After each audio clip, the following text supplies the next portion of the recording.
Porter's sources, tonight at 8 p.m. Eastern on C-SPAN. The Warren Commission released its report on the Kennedy assassination 40 years ago. In September, the Assassination Archives and Research Center hosted a symposium on the Commission's findings. This panel looked at possible connections to the CIA. This is a little over an hour.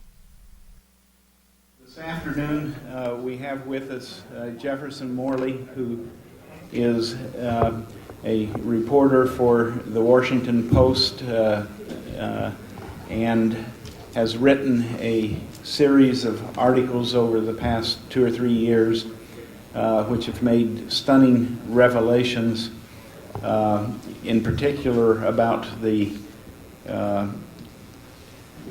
CIA's obstruction of the probe by the House Select Committee on Assassinations. John Newman, as most of you know, is a former major in Army intelligence. He's now a professor at the University of Maryland.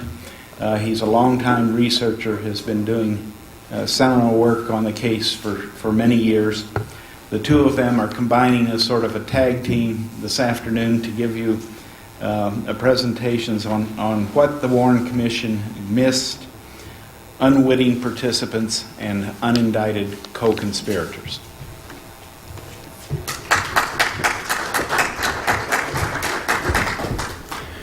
Thank you, Jim. Is that working? Is that? Thank you, Jim. John and I decided to team up today because of our mutual interest in the CIA and the Kennedy assassination, and in particular in an area that we have done a lot of work on together and apart on what CIA personnel and officials knew about Lee Harvey Oswald before the assassination. So we're going to run through that today.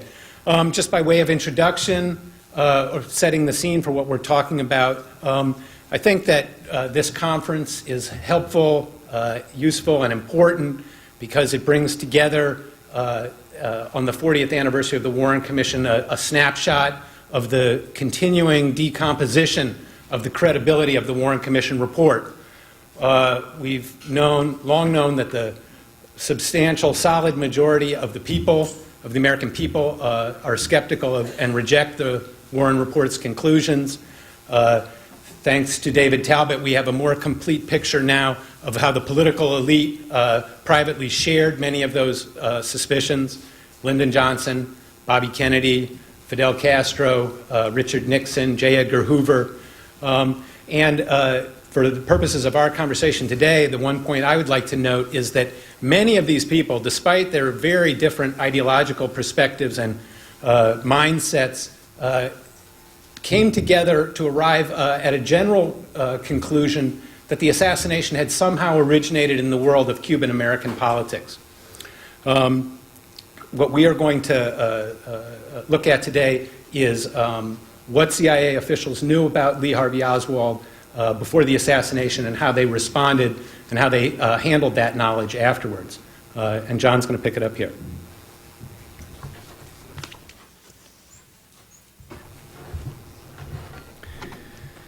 The fine work of the Assassination Records Review Board has given us nearly 6 million pages of new documents. A lot of the material is new and includes significant evidence from CIA records, evidence withheld from the Warren Commission.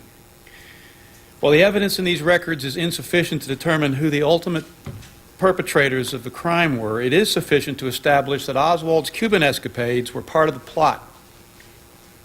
The documents make it clear that many CIA officers became enmeshed in these escapades, both in New Orleans and Mexico City, and at headquarters after the president's murder, covering it up. We know of at least a dozen such officers at the CIA. Due to time constraints, Jeff and I will identify several of them, but only talk about 3 in more detail. We believe 2 of these CIA officers were unwitting participants, and the 3rd was an unindicted co-conspirator in the conspiracy to kill JFK. It was their job to know about Oswald and to take action concerning him with respect to the incoming reports on his Cuban capers before Kennedy was killed. While unwitting in the plot, their collective responses played a significant role in the intelligence failure that culminated in the president's murder.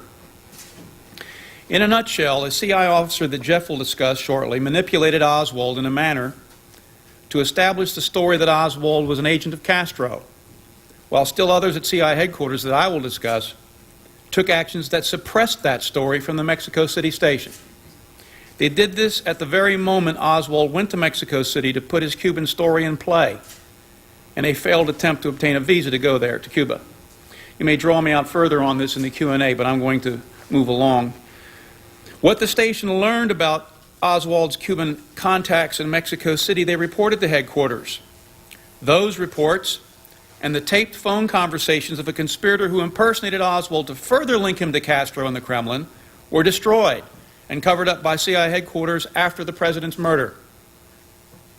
While these reports and tapes were thus destroyed, the story itself was not. President Johnson used it to force Earl Warren and others to take part in a national security cover-up. I will deal with that part shortly. But first, let's take a closer look at some of the CI officers who handled the Oswald Cuban Student Director DRE story before the assassination.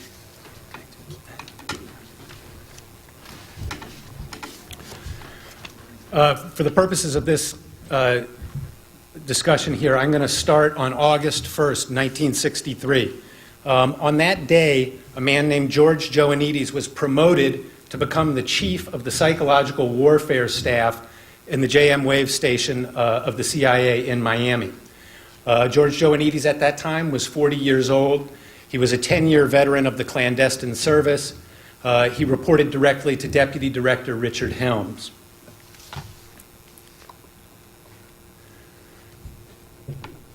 Five days after, chief among his duties in Miami was handling of the CIA contacts with one of the most prominent and effective anti-Castro exile organizations, the Directorio Revolucionario Estudiantil, Student Revolutionary Directorate, also known in the American press as the Cuban Student Directorate, and sometimes by its initials DRE. In CIA files that Joannides generated on the group was known by the code name AMSPEL. This is Joannides' fitness report. You can see that it was written on July 31st, 1963, the day before he took over. And you can see in the bottom line, he's the case officer for a student project involving, and these are important terms, political action, propaganda, and intelligence gathering.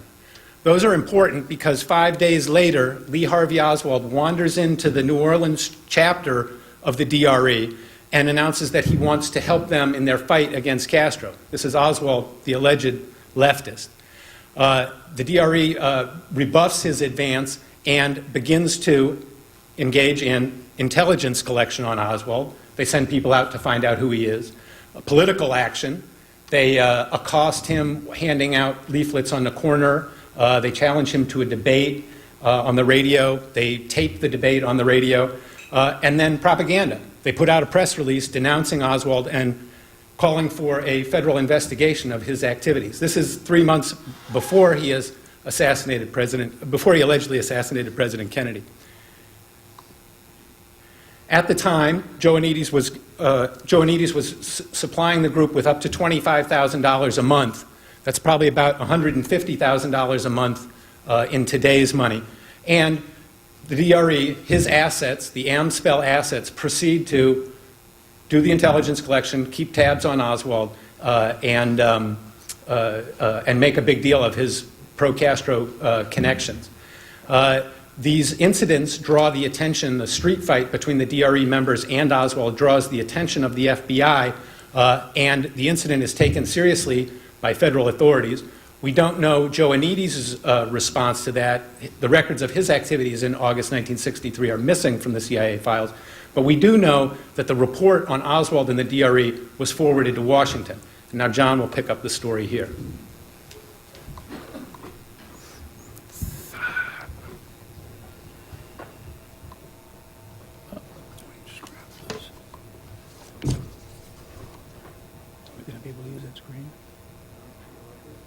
In a second, yeah. No. Just turn it off. Yeah. Okay.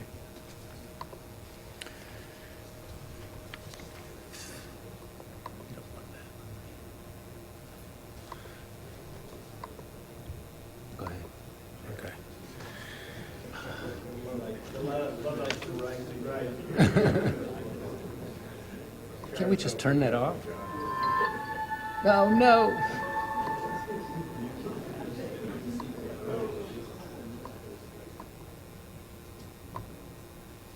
We don't need to see your favorite porn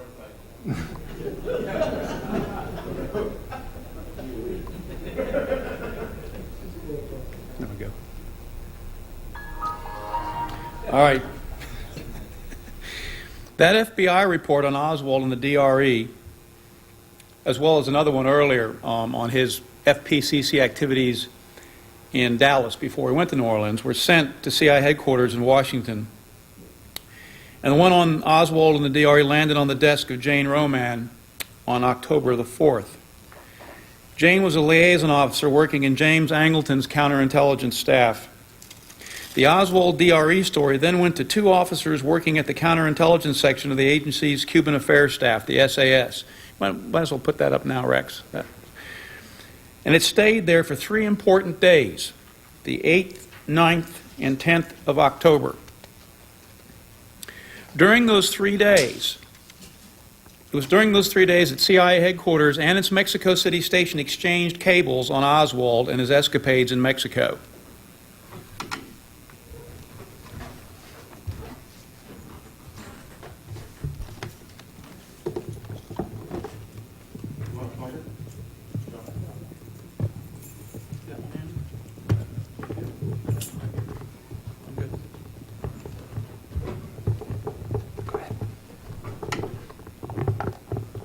Talking about right here. This is the 8th, 9th, and 10th.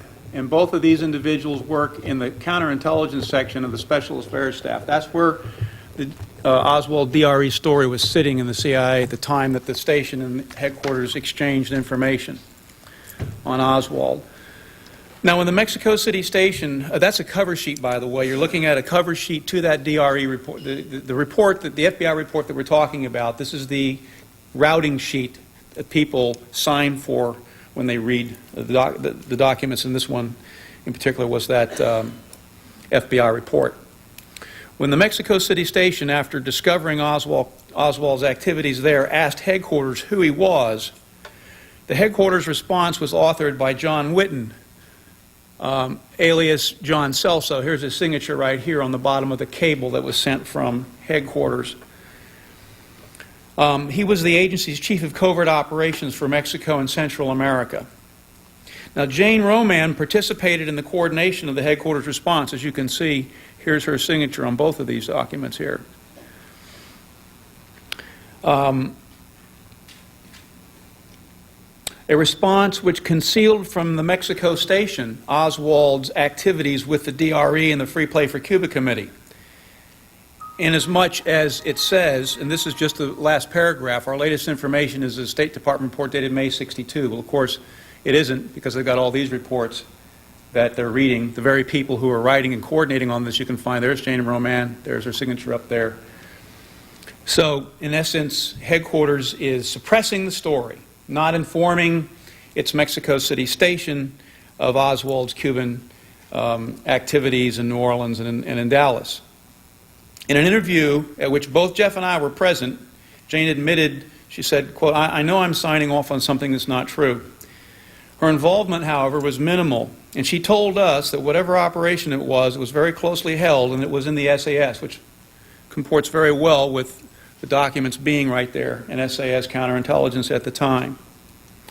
Both Jeff and I found her account credible when she gave it to us in the mid-1990s, and we still feel she was telling the truth.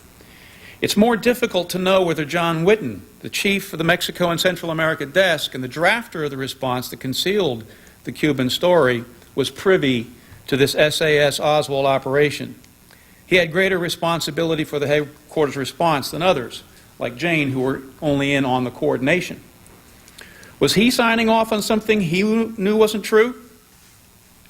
If the FBI reports were withheld from him, then he might have believed there was nothing in the file since Oswald had returned to America 18 months earlier.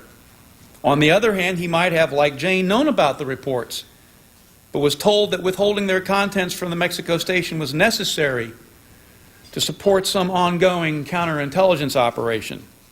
Whitten died in January 2000 before anyone had a chance to ask him. based on his genuine effort to get at the truth of the Cuban story after the assassination.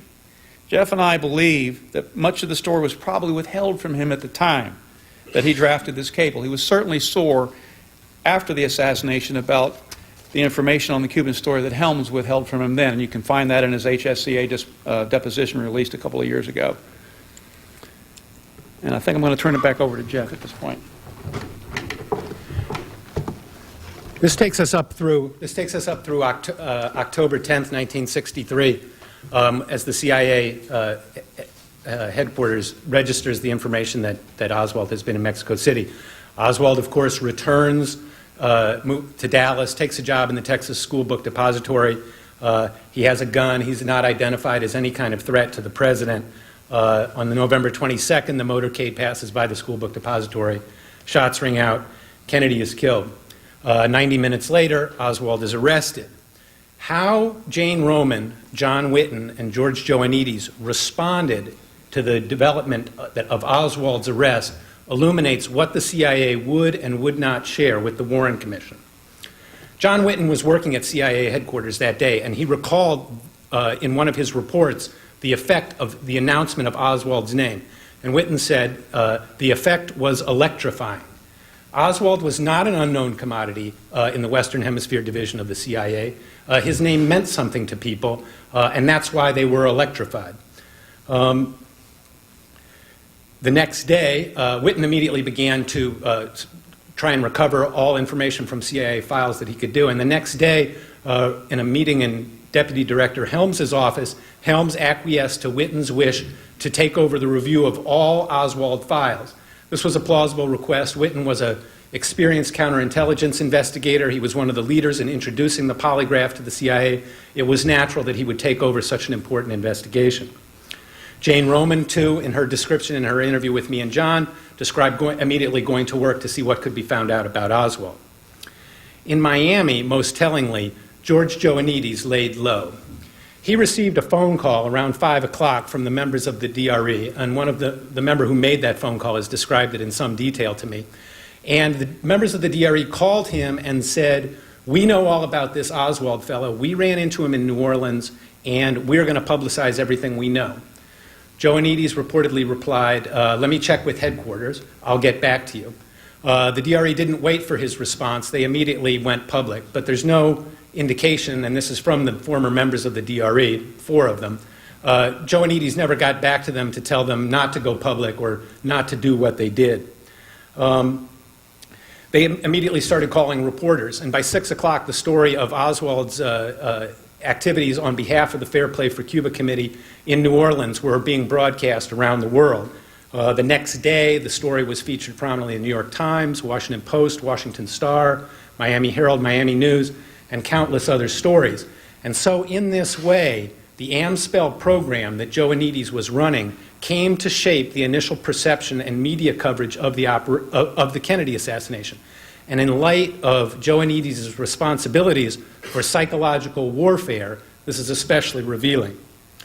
Joannides stayed in close touch with the group in the days after the assassination. He helped extricate one leading member from Cuba.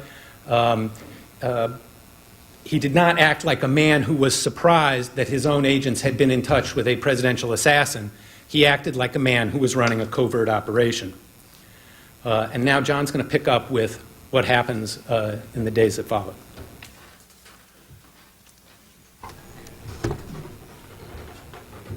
When President Kennedy was murdered, there was a huge problem, as insiders like Joannides, Whitten, and Roman, and others immediately recognized.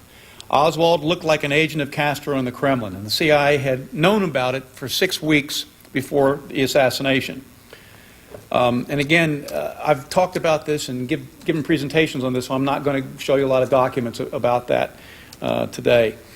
Furthermore, Oswald's activities with the Soviet and Cuban embassies in Mexico were in the CIA's records as a result of the fact that a conspirator had impersonated Oswald on the telephone in the Mexican capital. On Saturday morning, just 20 hours after the murder, LBJ and Hoover talked about this very sensitive problem. But within 48 hours, the tapes of that impersonation were made to disappear.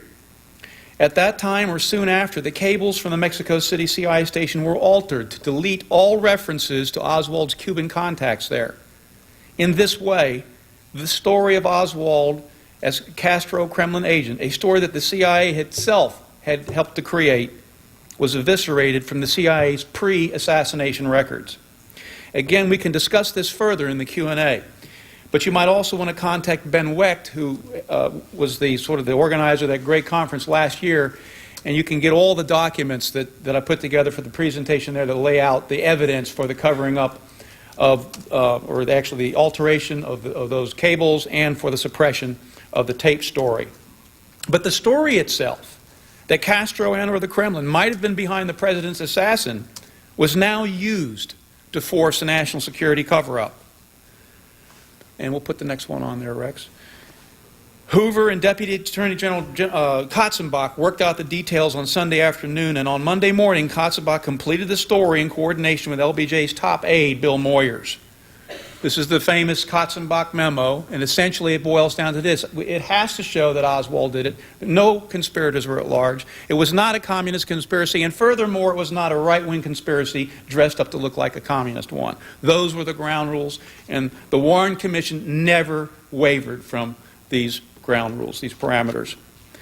President Johnson then used the secret story of Oswald and his Castro-Kremlin ties as leverage to form the Executive Commission to head off any congressional investigation of the president's murder. Let's go to the next one. You may have seen some of these at other parts of this conference. For my purposes, I'll just remind you that this is the leverage being applied to Senator Russell, who did not want the job, was forced into the job, with the argument that 40 million Americans were going to die because of who Oswald was. And let's go to the next one, Rex. Yep. Oh, it's not the one you played? Yeah, you listened to this during Rex's. Oh, okay. Well, my purpose is only in establishing that he's using this World War III threat to pressure people into taking the job, and including the Chief Justice himself, Earl Warren, who refused the job, was asked twice by Bobby Kennedy, ordered down to the White House, refuses Johnson, and then as he says, I just pulled out that little story on Mexico City that Hoover told me, and he had him in tears. He had him crying. Now, unless you, these of course the LBJ tapes, but if you don't believe LBJ, let's take a look at the next one. Earl Warren himself confirmed this story on WETA public television right here in Washington years later, where he told the same story except for he left out the part about crying. But essentially that Johnson said there was a threat of nuclear war, and given that, he said, I'll have to take the job.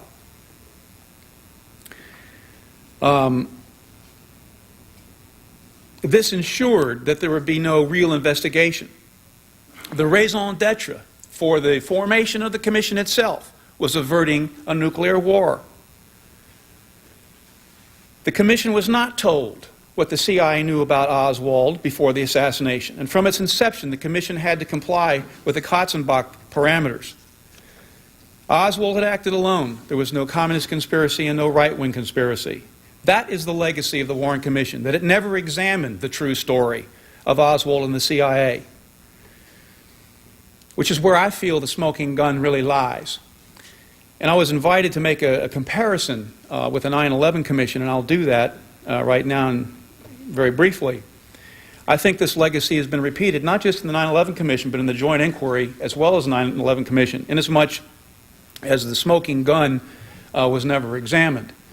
And I say that because 2 weeks after 9/11, the FBI announced that they had found the smoking gun in the 9/11 attacks, but 2 weeks later they buried the story completely. And you can ask me more about that at the Q&A if you're interested in it, but I see some parallels there. Jeff? Since 1963, we've learned a lot about what the Warren Commission didn't know, and particularly with the work of the Review Board in the last, since 1994, we've come to a much clearer picture of CIA pre-assassination knowledge of Oswald. We've also learned a lot about what insiders like Jane Roman, John Whitten, and George Joannides did And their responses, not in the immediate aftermath of the assassination, but in the years and decades afterwards, also illuminates what the heart of what the Warren Commission missed. Jane Roman was a very loyal CIA employee. Her husband was a career officer who was very close to Allen Dulles. She never spoke about these matters to anybody until John and I interviewed her. And when we interviewed her, we found her to be quite candid. It was apparent to us that she had not carefully considered what the Oswald paper trail showed. And when we showed her the Oswald paper trail, she described very candidly what it showed to her. And that was that somebody in the agency's special affairs staff, the anti-Castro operation, had a keen interest in Oswald. And that was reflected in the handling of the October 10th, 1963 cable. She said it was these people who had, and she did not know who they were, and I believe that she did not know who they were, had arranged for the dissemination of the inaccurate information to Mexico City about Oswald.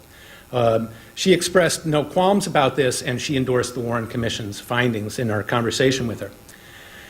John Whitten, on the other hand, thought that Oswald's Cuba-related activities had to be investigated. After a couple of weeks after Helms had named him to run the internal file review on Oswald, was nearing completion of his preliminary report when he was allowed to look at the FBI's preliminary report on Oswald as well.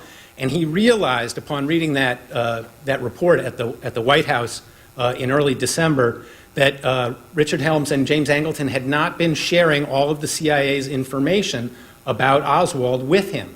Whitten felt deceived. He immediately returned to CIA headquarters and complained to Helms and Angleton about this. And he related all this in sworn testimony to the HSCA, which was not declassified until 1995. Helms relieved him of his investigatory duties on the spot, and he returned to his other activities in the Western Hemisphere. He only told he finished his career at the CIA and lived out the rest of his life in self-imposed exile in Vienna, Austria. He only told the story once to the HSCA. He did not talk about conspiracy in that deposition, but he did emphasize that he did not think Oswald's background had been properly investigated, and that the question of his Cuba-related activities was one that he was especially interested in. If the investigation had followed his course, he said that he would have gone into Miami and tried to determine what people knew about Oswald's activities there. He was never allowed to do that.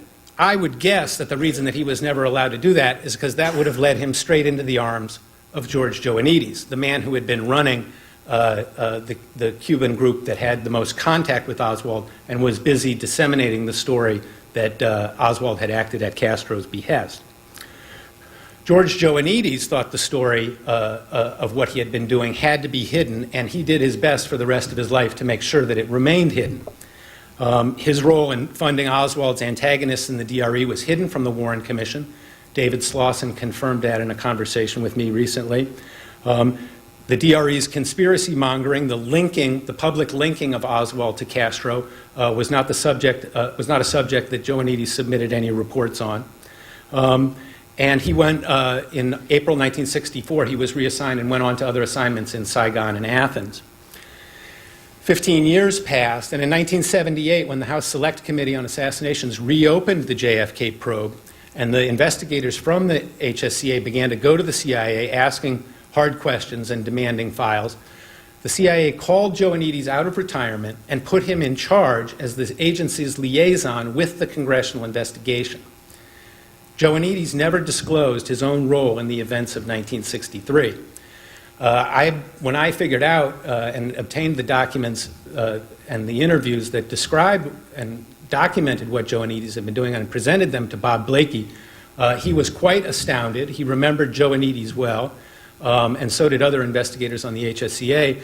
And he said that he had his previous endorsement of CIA cooperation, which he had signed as part of the HSCA report, saying that the congressional investigators had received with the cooperation of the CIA. He said he would now retract that, that this was a violation of trust, that it was his understanding that nobody dealing with the with the investigators would have been operational in 1963. Blakey went so far as to describe Joannides' actions as obstruction of Congress and a felony.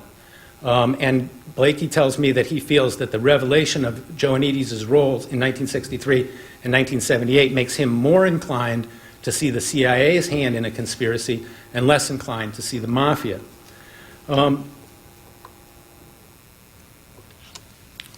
Joannides lived in retirement in Potomac until 1991. When he died, he was never questioned about his knowledge of the events of 1963. So, looking back over these people and the history of what they knew, where do we come down? I think John has made clear Jane Roman clearly had pre-assassination knowledge of Lee Harvey Oswald's activities. She received reports on him. She signed off, but she was in no way witting, and she would be an unwitting participant. John Whitten is a little more deeply involved because he had authority to sign off on those cables about Oswald in October 1963. So if there were inaccurate statements putting out, he bears some responsibility. Unfortunately, all the documentary evidence that's around this was never able to be presented to John Whitten. I was looking for him in the late 1990s and had tracked him to Austria, but by that time he had moved to a nursing home in Pottstown, Pennsylvania, where he died, so we were never able to question him. George Joannides is a different story. He never reported his contact between his agents and an accused presidential assassin, and every CIA officer who I've talked to regards that as either highly improper or highly implausible.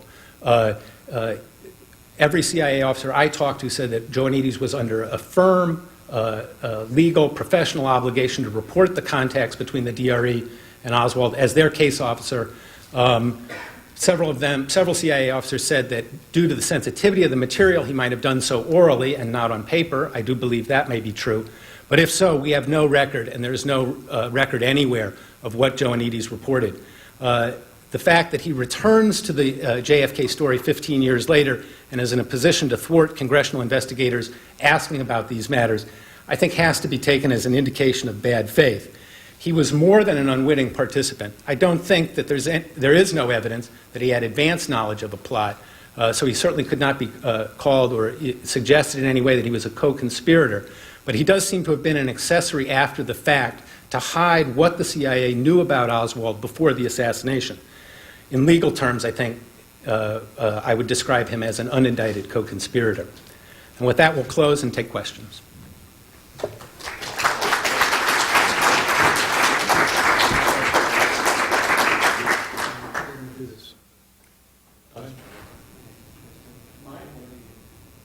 Microphone? Because we need somebody up here with a microphone to sort of hand it up to. Thank you. I have been going over a lot of the same ground recently, and I want to concur and expand on some of what you said. First, with a general point, Whitten was a stand-up guy. He was one of the few CIA witnesses before any of the bodies who really wanted to provide some real information. One of the things I felt I learned from his testimony, which is very connected to what you're saying, is that inside the CIA, nobody knows anything about what anybody else is doing. It's set up that way. That's the way it's supposed to run. Now, getting specific, and this was explained by another helpful witness, for the most part, Sam Halpern, who was the deputy of Desmond Fitzgerald, who was the head of SAS, and who explained that SAS had been set up in 1963 or late 62 as the Get Castro branch. That was its job, and it was fully independent from the rest of Western Hemisphere. And actually, Jeff, the one thing I would question what you said, although you may know more than I do, is Joannides reporting directly to Helms. I would have thought he would have reported directly to Fitzgerald, but that's only supposition on my part. Now, thus, it makes perfect sense that if SAS knew something about Oswald, which other people didn't, which I think they did, they would have wanted that FBI report in their custody, and it makes perfect sense that they would have allowed this cable traffic that originated in Mexico City and went back to be handled by somebody else in WH4 when they knew the truth. Now, the other point I want to make has to do with the Warren Commission. Scelso, as you point out, was originally appointed head of the investigation and head liaison to the Warren Commission to respond to inquiries. What? No, Scelso. Scelso is Witten. Is Witten, okay. That was wrong in the sense that if you really wanted the liaison to be the person who would know the relevant information about attempts to kill Castro, etc., it would have been somebody from SAS. It would have been Fitzgerald or a deputy of his. So they've already pushed it one level away from the people who know anything. But what I found fascinating was even that wasn't good enough, and it had to be moved yet further away to Angleton, who had absolutely nothing to do with it. So I really applaud what you're doing, but I think this is a very important thing to understand about the CIA, and it's totally different from the FBI, where information is constantly freely shared. The CIA is set up to do the opposite. And lastly, yes, most important point of all, Halpern was being questioned about the Amlash case, and somebody from the Church Committee had seen the Amlash file, and there was a note on the Amlash file that this file wasn't supposed to go out of the branch, that is, out of SAS, without the permission of the case officer. And Halpern explained that that was more or less normal procedure, and in fact, that if you asked SAS, has Lee Harvey Oswald worked for you? He didn't use that name, but this is what he was saying. And if the case officer for Lee Harvey Oswald didn't want anybody outside SAS to know, then they would not find out. I mean, it's as simple as that. I mean, well, you wouldn't ask did he work for you. You would ask for information about Lee Harvey Oswald, but that specific piece of information would not be provided. Halpern was very clear if you didn't want to provide it. Thank you, David. I'd just like to make 3 comments in response to that. First of all, yes, the information was very tightly held. I think the importance of Jane Roman's testimony to John and I was that the information was being held in SAS, and it was the intentionality that she was talking about, that somebody was taking action with regard to Oswald's file, fully knowing that he was an object of their interest. We don't know who those people were, but I believe, Jane, that they were in Special Affairs staff. Who George Joannides reported to is a very good question. He was supposed to submit monthly reports on the DRE. All the case officers in Miami did this. We have the reports on the DRE from September 1960 up to November 1962. Joannides takes over the handling of the DRE in December 1962, and that's when the paper trail on that's when the monthly reports on the Amspel operation stop. There are no monthly reports on the DRE for the next 17 months until April 1964, when Joannides is reassigned to Athens, and then the monthly reports on the Amspel program start again. So what happened was Joannides reporting in writing? Those records have never surfaced. Sure. There may not be monthly reports, but there are a tremendous number of reports on specific things. Yes, but the case officer's synthesis of what's going on with the group, there's a 17-month gap, and it coincides exactly with Joannides' handling of the group. And a third point on Sam Halpern, I think his testimony on this point is well taken, and the point's well taken there. But I interviewed Sam Halpern twice with a tape recorder going, and asked him who ran the DRE in Miami on behalf of the CIA in 1963. And he told me in 2 separate interviews that he had no idea. After I uncovered Joannides' personnel file and demonstrated that he was handling the group, he sent word through his friends in the chat groups that he knew all about George Joannides. George Joannides was a stand-up guy and wouldn't have had anything to do with the Kennedy assassination.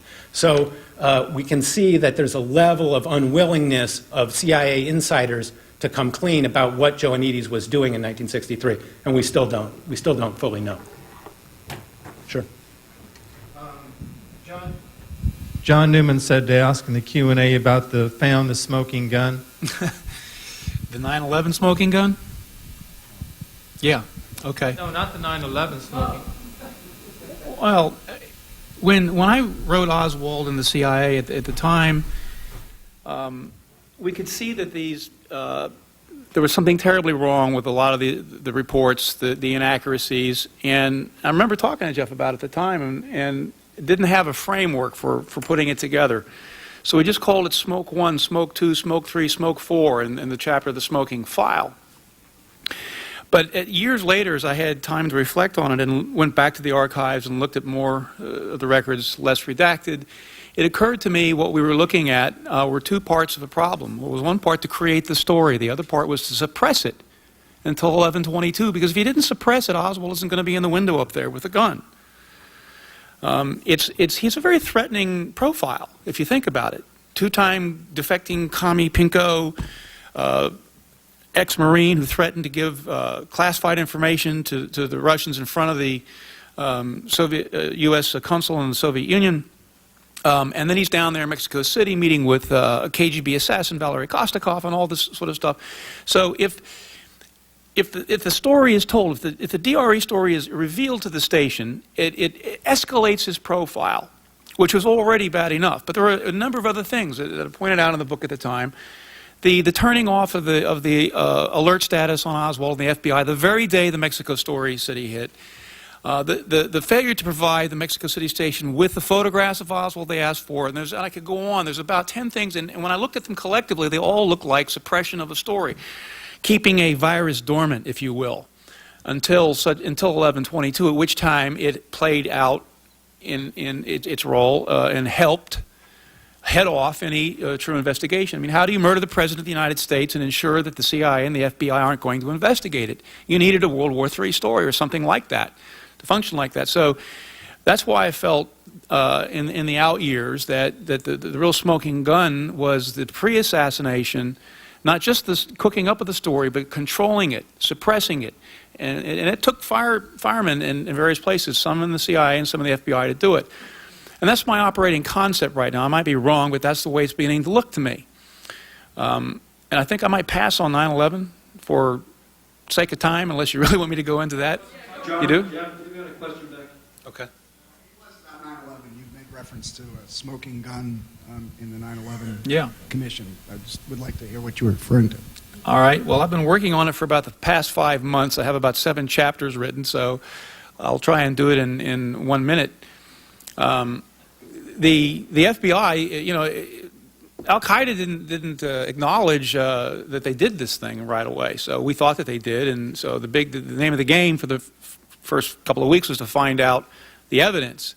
And it turned out to be evidence of money transfers from the United Arab Emirates, and in particular one individual. And so when they discovered these wire transfers, the FBI announced to Newsweek and other organizations, we found the smoking gun linking bin Laden to this case. Well, 2 weeks later, they found out who this individual was. He was a British agent, Omar Ahmed Saeed Sheikh, who had kidnapped Americans, kidnapped British, caused deaths, and who had never been brought to justice because we didn't indict him and we didn't put him in prison, neither did the British, because he was our penetration of the senior Al-Qaeda leadership, had trained the pilots how to live in the West, in Pakistan, and working all the time with the head of Pakistani intelligence and the 2 of the 3 key corps commanders in Pakistan were his bosses. The FBI found this out 2 weeks later when they examined Omar's cell phone records. And it showed the conversations with the ISI chief, that's the head of Pakistani intelligence, and how the last $100,000 was actually obtained and given to Atta here, and that was that they kidnapped an Indian shoe sales tycoon, ransomed about $830,000 or so from him, sent $100,000 of it to Omar in UAE, and that last $100,000 are transferred on August 14th here, with which they used to buy the airline tickets to fly their recon missions and their final flights. But it couldn't have come at a worse time. The revelation of those phone records occurred on the 8th of October, the very day that British and American forces were going in to Afghanistan.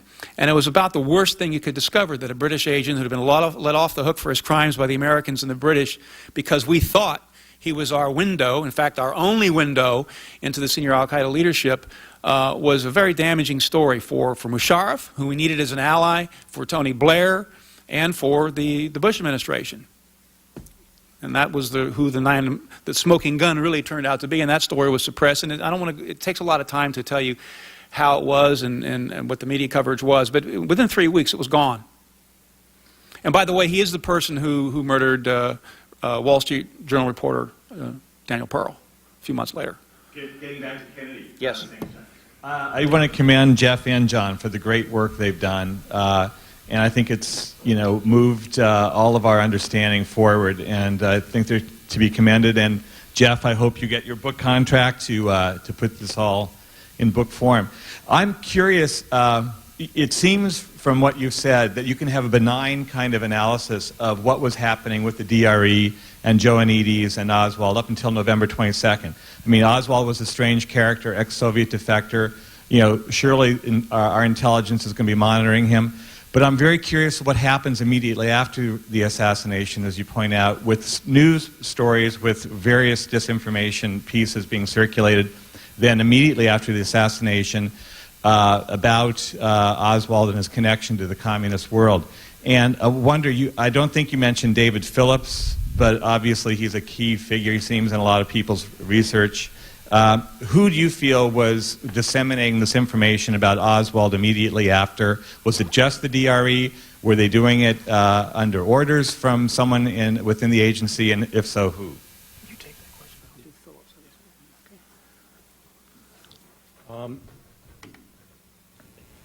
It's a good question, and it's a little bit unclear.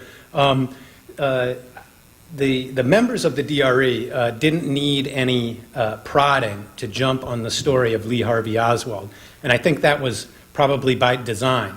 There are possible benign interpretations of what was going on in August 1963 that would render Joanides either incompetent, that he simply missed Oswald, missed his significance, failed to report on him, and that he subsequently after that had to hide that. Mitigating against that is the fact that in April 1964, George Joanides, on his job evaluation in every category, received a 99 or higher rating, the highest possible rating he could have received. So he had the total confidence of his superiors, whatever he knew. He did not fail to do anything that his superiors wanted to do in 1963. That's the first point. A second point, Oswald's biography became known very quickly. The importance of the Amspell operation is that they deliver factual confirmation of a Cuban connection, not merely of Oswald's general leftist inclination or his time in the Soviet Union, but his recent activities in the recent past on behalf of a pro-Castro organization, the Fair Play for Cuba Committee. So their impact is very strong on the first day's coverage of the assassination. Other people are also doing that. I should say, too, that the DRE's campaign to link Oswald and Castro was not limited to just these phone calls to reporters on the night of November 22nd. One member of the DRE called Claire Booth Luce, the wife of Henry Luce, the editor of Time Life magazine, probably the most influential figure in American journalism. Claire Booth Luce told the story of receiving a call from a DRE member late on the night of the 22nd and telling her that the DRE had hard evidence that Oswald had been working for a Cuban assassination team in Mexico City. Well, whatever we make of that story, the remarkable thing about it is that the caller from the DRE knew that Oswald had been in Mexico City. At that point, the night of November 22nd, there were a handful of CIA people, and J. Edgar Hoover were the only, and people in the CIA station in Mexico were the only people who knew it. How did a 27-year-old engineer, head of the DRE, how did he know that Oswald had been in Mexico City? We don't know. I think the figure of David Phillips is important in understanding the larger context, and John's going to talk a little bit about him. Yeah, I actually wrote something in Probe many years ago about this, not very much. So if any of you have that, or the person who asked the question, you might want to go back and look at that. So right off the top of my head, it's very interesting. At the time that Lee Harvey Oswald was in Mexico City, somebody was promoted to head of covert operations for Cuba at that time, and that was David Atlee Phillips. In fact, it wasn't just it was a promotion not just for the job he was doing, but GS-15. He forever. If you look at his personnel record, he hadn't been promoted forever, for over 10 years, I think. I'm just doing this from memory now. But sure enough, when Oswald went to Mexico City, David Atlee Phillips is promoted to a GS-15, which is kind of, that's the benchmark to get. And if you're a government service person here, you know what I'm talking about. GS-15 is sort of, bottom rung of the club.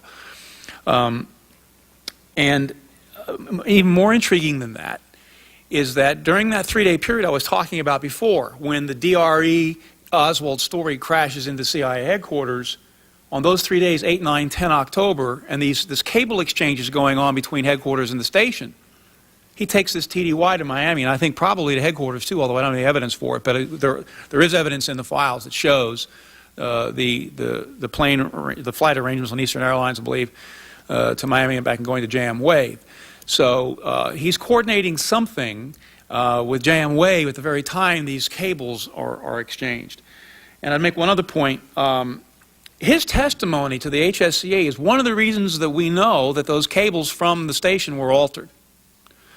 There are others who also remember having put in the cables. In fact, practically everybody who was in the Mexico City station said so to the HSCA or to the review board under oath that they did report Oswald's contacts with the Cuban consulate and so on. But Phillips told an even better story to the Washington Post.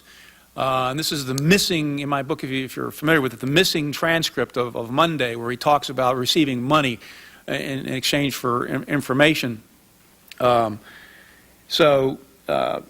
Phillips was deeply involved in Cuban operations, and he ended up taking it over at the very time that Oswald brings his FPCC credentials and the Cuban story into the Mexican capital, and they send all these reports back and forth to headquarters about it. So he's in the middle of it, but and of course this is completely separate from what Gate and Fonzie did and all the rest of it. But when I got in to put the electron microscope on Mexico City, I found him. There he was, right in the middle of the story. One addendum to that is David Atlee Phillips was stationed in Havana in 1960 when the Revolutionary Student Directorate was first formed by anti-Castro students on the University of Havana campus. Phillips recruited the members of the organization, and when they faced suppression from the Castro forces on campus, helped them to migrate to Miami and establish the operation there. So David Atlee Phillips was in on the creation of the Revolutionary Student Directorate. He was its case officer at the very beginning. He praises the group quite highly in his biography, as does Howard Hunt. So the use of the DRE as an instrument of U.S. policy in the early 1960s, I think, is very clearly established. And so, to David's question about, who's guiding this thing, we don't know exactly. But I think that the fact that David Phillips is the godfather of the DRE within the CIA speaks very strongly to his knowledge and intentions around the group. Yeah, Brett. You're going over George, how do you pronounce his last name again? Joannides. Joannides, okay. I studied a little bit about the Cuban Student Directorate, and one of the things that I found out was that they seemed to show up in different places where there was a conflict between them and some pro-Castro elements. And I'm not talking about Oswald in New Orleans, but particularly Tampa, Florida, which I did a thesis on. And in November and December of 1961, there were some demonstrations in Tampa which had a large pro-Castro community, and which there were demonstrations, and at the demonstrations there were anti-Castro Cubans, particularly the Cuban Revolutionary Council and the DRE attended some of these demonstrations. Around the same time, Guy Bannister was working out of the same office in New Orleans with the Cuban Revolutionary Council, the same small building, and they were well aware of each other's presence. The thing is, what I'm trying to find out from you is now, and you mentioned Joannides became head of or rather directed the operation of the DRE in, what was it, December 62? I think Yes. you gave me the date? Yes. Okay, because the DRE was getting in conflicts, like the CRC was, with the pro-Castro Cubans in Tampa, and I was wondering if you have any evidence that this was a specific purpose of the DRE to basically get involved in little scuffles with pro-Castro elements in the United States. Absolutely it was. And you saw on Joannides' job evaluation, he was supporting the group for political action, intelligence collection, and propaganda. And so these confrontations with pro-Castro groups were part of why the agency was funding them. And this continued throughout. In September 1963, just a couple weeks after the DRE's encounters with Oswald, Joanides gives 4 leaders of the DRE $660 to travel to New York City to take on a group of pro-Castro students who had just returned from Cuba, spending the summer there, and were going to speak out in defense of what Castro was doing. The DRE leaders went there, provoked a brawl in Town Hall that turned into a mini riot in the streets of Times Square, and this was clearly what Joanides intended, because he gave them the money to go do it.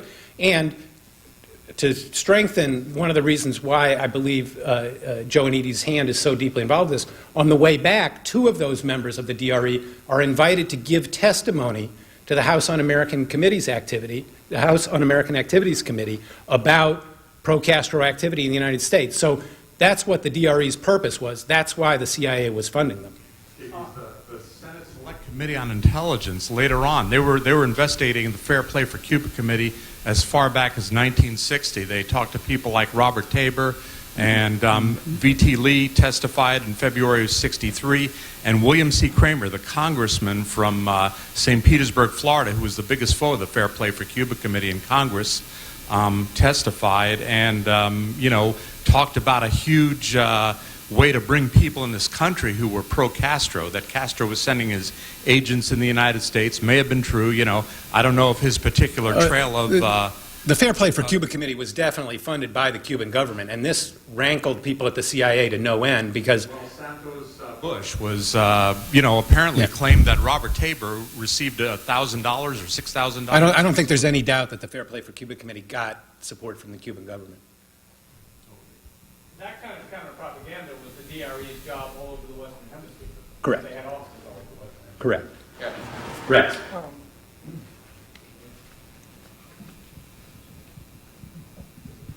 I just wanted to elaborate for a second on the issue of the falsification of the record on Mexico City and ask for comment. John. I know in Ray Rocca's deposition to the HSCA, which became public recently, he asked at one point, well, where are all the earlier cables? So even people in Washington, not just from Mexico City, recognize the discrepancy in the story. And also, John had mentioned David Phillips' story in the Washington Post in '76 about this missing tape. If you read the 2 transcripts of the purported Oswald tapes, they're fairly innocuous. There's a couple of disturbing things in them, like where Oswald is supposed to have said, well, the Cubans have my address, and also the name Kostakov, or a version of it, shows up. But also, at the day after Phillips relayed the story about this missing conversation with somewhat more sinister connotations to the House, they flew down to Guadalajara, Mexico, and interviewed the 2 Tarasov translators and got them both to provide the same story in much more detail. Boris Tarasov, a year and a half later, before the HSCA in the Blakey era, retracted his story, although Anna did not.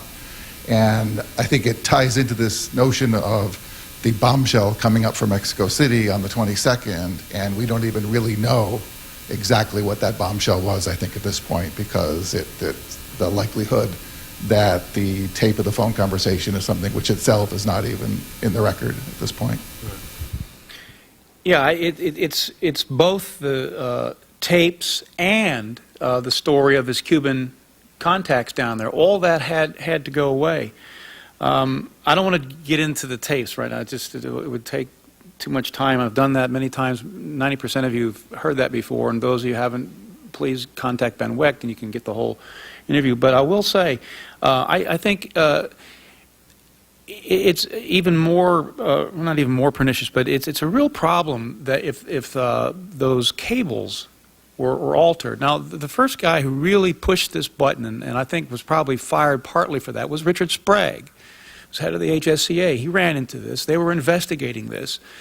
And, of course, when they talked to the people from the Mexico station, they found out the same thing the review board did. All of them say that this missing conversation we're talking about, but all of his contacts with the Cuban consulate reported. Angleton's replacement at headquarters, Colares, wrote a memo in which he said that the cables in October contained information on Oswald's Cuban contacts.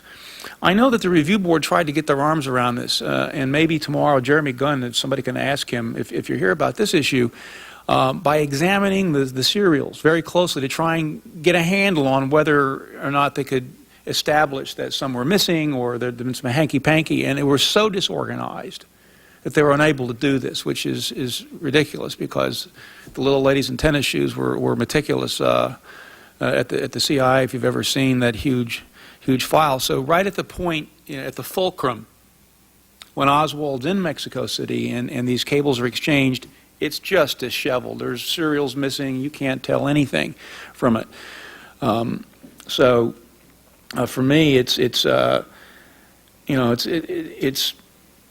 something that really makes me mad when I think about it now. We try and put the record back together again, and it's gone.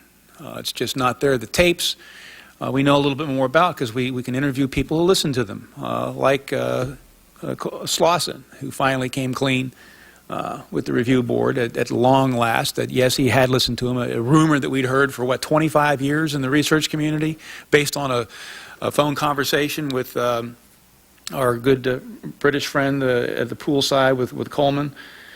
But yeah, the issue of falsifying the story out of Mexico City, I think is very important, because what the CIA is doing is hiding what it knew about Oswald's Cuban story before the assassination. And that's the very story that was used to leverage the Warren Commission into being. We've got one over here. I'm curious if you guys have thought about why the SAS would be so keenly interested in Oswald at a time when Oswald is so keenly interested in getting into Cuba. Yeah, let me say, you can take this one too. I'm not going to go expansive on my answer to that, but I want to bring up one specific thing that the Church Committee, I think it was volume 5 or 6, it's been a long time, so I don't remember which one. And it's still classified, but this the report that I'm going to refer to, but the report is referred to in a footnote in volume 5 or 6 of the Church Committee, in which it said that the CIA informed the FBI at the time of Oswald's visit that they to Mexico City, that they were going to conduct an operation against the FPCC to embarrass it, and they were going to disseminate misleading information to embarrass the FPCC in other countries. And it's just in a footnote. And I've written on that, I've pointed that out in a couple of places, but the reason I bring that up and answer your question, why would they be interested in the DRE, or excuse me, why would the SAS be interested? Because they were interested in discrediting the FPCC, for one. So that would be actually a legitimate operation. And that's the way I conceive of all of this happening, of Whitten signing off on stuff that he knows isn't true, that there are legitimate counterintelligence operations going on in the SAS within which a conspirator could depress the virus until 11/22. Okay, so the people that are doing this inside the SAS, I don't see them either as witting conspirators, although there might have been a fireman over there. I just don't know who. You might know better if you've been talking to Sam Halpern and those guys and opening up this echelon at the top of the SAS, including Fitzgerald. But I'll just leave it at that. Did you want to add anything to that question? Yeah. No, I thought, Jeff, it might be a good idea if you could inform people about your current efforts to get information, because it bears on a couple of things, including the new problems that have arisen since the JFK board went out of existence. Yeah, actually, I'd like to do that. Just one additional note on David Phillips. I do want to say, I believe that the interest in Oswald that is manifested by the DRE's contacts with him in August 1963 probably was related to the Fair Play for Cuba Committee. John, in his book, sketches a very interesting counterintelligence operations that CIA people did against Fair Play for Cuba activists earlier Back in 60. Earlier in 1960, and David Phillips was deeply involved in those. So I don't think, I think that's the explanation for the nature of the interest. Last December, I filed a year ago, I filed a FOIA to the CIA requesting all records on George Joannides. They wrote back and said that they had disclosed everything to the JFK Review Board, which clearly wasn't true. So in December, I filed a lawsuit with Jim representing me and made another request for all Joannides related material. The CIA came back and acknowledged finally that they do have George Joannides material. We then requested that they provide us with the easily accessible documents that didn't need to be referred to other agencies immediately and hold off on releasing the other material that had to be cleared with other agencies till later in the year. The CIA opposed that motion, and the judge recently supported their motion. So the way the lawsuit stands now is the CIA has promised to release George Joannides material in December of this year. Slight correction.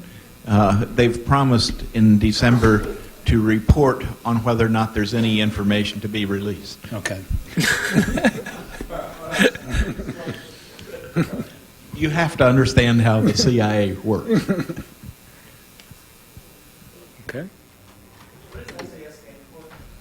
Special Affairs Staff.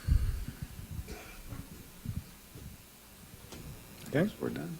Any further questions? Okay, our next panel is not scheduled to meet for another 15 minutes, so we can either go ahead or let's take a break. We had a short break earlier.